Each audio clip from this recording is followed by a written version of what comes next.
पीछे हो जाए, रास्ता क्लियर करके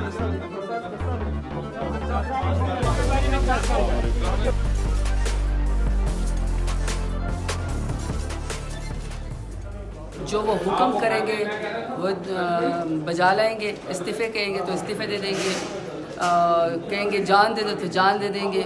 पूरी कौम प्राइम मिनिस्टर इमरान खान के साथ खड़ी है और मुझे फ़ख्र है अपनी कौम के ऊपर, उनकी जुर्रत के ऊपर, उनकी बहादुरी के ऊपर कि वो कौमी चोरों की हुकूमत को नहीं मानते। ये 22 करोड़ लोगों के लिए शर्म की बात है। इसलिए लोग पूरी दुनिया के अंदर, पाकिस्तान के अंदर, पूरी दुनिया के अंदर उठ खड़े हुए हैं इमरान खान के साथ और अपने पाकिस्तान के साथ। एक प्राइम मिनिस्टर को जो कि डेमोक्रेटिक इलेक्टेड था उसको हटा के एक क्राइम मिनिस्टर आ रहा है जो अब प्राइम मिनिस्टर के ऑफिस के पीछे छुपेगा। आज उसकी बेल की हियरिंग थी, वो FIA ने कैंसिल करवा दी। तो ये हालात है इस मुल्क में कि जो क्रिमिनल्स हैं उनको अमेरिका लाना चाहता है ताकि वो उनके सामने झुकें।